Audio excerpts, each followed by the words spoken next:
Assalamualaikum warahmatullahi wabarakatuh. Wahai saudaraku sekalian, kembali lagi di channel Serial Kreatif NE. Kali ini kita akan membahas sebuah novel karya Pidi Baiq yang berjudul Dilan. Dia adalah Dilanku. Bagi penyuka novel bertemakan historikal, tentu tak luput dari pandangan kalian dengan novel yang satu ini, yaitu Dilan. Dia adalah Dilanku. Simak cerita selengkapnya. Novel ini menceritakan tentang kisah cinta Milea. Milea adalah seorang murid baru di SMA Negeri di Bandung, pindahan dari Jakarta. Saat dia jalan menuju sekolah dari arah belakang ada suara motor yang sengaja memperlambat kecepatannya untuk bisa sejajar dengan Milea. Pengendara itu teman satu sekolahnya, seorang peramal. Peramal itu mengatakan bahwa mereka akan bertemu di kantin. Awalnya, Milea tidak menghiraukan laki-laki peramal itu. Tapi, setiap hari peramal itu selalu mengganggu Milea, selalu mengirimkan surat. Milea mulai penasaran dengan laki-laki itu dan mencari tahu, laki-laki peramal itu bernama Dilan. Suatu hari saat bubar dari sekolah, ada Dilan yang menyusul Milea dengan motornya.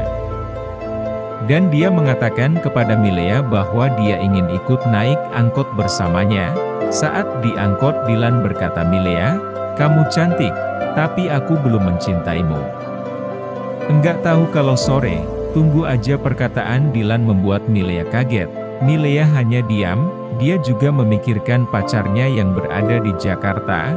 Dilan selalu mendekati Milea dengan cara yang tidak biasa dilakukan laki-laki lain.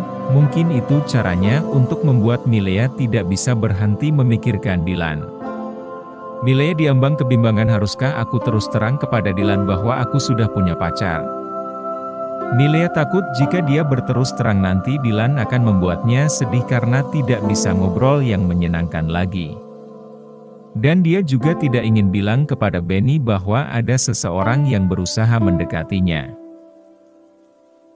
Suatu hari saat hari ulang tahun Milea, Nandan ngasih boneka panda yang cukup besar. Nandan kasih boneka itu di kelas. Kata Nandan alasan dia ngasih boneka itu agar ketika tidur, Milea dapat memeluknya. Benny juga datang ke Bandung demi merayakan ulang tahun Milea. Milea kecewa karena Dilan tidak memberi ucapan selamat ulang tahun padanya, padahal dia yakin kalau Dilan akan menelpon pada pukul 0, untuk menjadi orang pertama yang mengucapkan selamat ulang tahun. Dilan datang ke kelas mendatangi Milea. Bungkusan yang dibawa Dilan diberikan kepada Milea, lalu menjabat tangan Milea selamat ulang tahun Milea. Hari itu hati Milea sedang berbunga-bunga, menurutnya apa yang dilakukan Dilan benar-benar istimewa. Isi bungkusan itu adalah buku TTS. Di dalam buku TTS ada selembar kertas berisi tulisan tangan. Hari-hari berikutnya Dilan mulai berubah. Milea merasa Dilan menjauh darinya. Dilan menjauh dari Milea karena dia mengira kalau Milea pacaran dengan Nandan, dan Milea berpesan kepada Pian teman Dilan, agar Pian dapat menjelaskan kalau Milea tidak ada hubungan khusus dengan Nandan.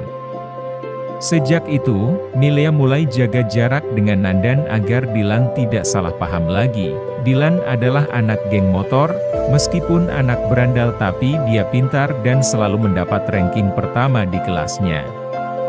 Seiring berjalannya waktu Milea dan Dilan mulai akrab, Milea mengetahui beberapa hal tentang Dilan dari Wati, sepupu Dilan yang satu sekolah dengannya. Milea datang ke Jakarta untuk menjadi supporter teman sekolah yang mewakili cerdas cermat di TVRI. Milea telepon Benny dan bilang kalau dia pergi ke Jakarta. Benny berjanji untuk datang ke stasiun televisi tempat acara itu berlangsung. Milea sudah lama menunggu Benny yang berjanji untuk datang, namun Benny tak kunjung datang. Akhirnya, Milea pergi makan bersama Nandan dan Wati. Saat itulah Benny datang dan marah-marah melihat Milea makan bersama laki-laki lain. Mulai saat itu Milea mengakhiri hubungannya dengan Benny. Saat Milea sakit, Dilan mengantarkan Bei Asih tukang pijat tetangga rumahnya. Dilan selalu membuat Milea merasa begitu istimewa. Benny datang ke rumah Milea ditemani pamannya. Berharap hubungannya dengan Milea balik kembali, tapi keputusan Milea sudah tidak bisa dirubah. Milea tetap ingin putus dengan Benny. Hubungan Milea dengan Dilan kini semakin serius. Bahkan Milea sering diajak ke rumah Dilan, dan diperkenalkan kepada keluarga terutama bundanya. Begitu juga sebaliknya, Dilan juga sering berkunjung ke rumah Milea. Dilan selalu menjaga Milea. Ketika ada seseorang yang menyakiti Milea, maka Dilan akan menghajar orang itu, meskipun itu temannya sendiri. Seperti Dilan yang menghajar Anhar karena sudah menampar Milea. Di warung BIEM Milea mengobati luka Dilan yang terkena pukulan Anhar. Milea mencium pipi Dilan berharap agar lukanya cepat sembuh. Lalu Dilan memegang tangan Milea dan menyatakan kalau dia mencintainya.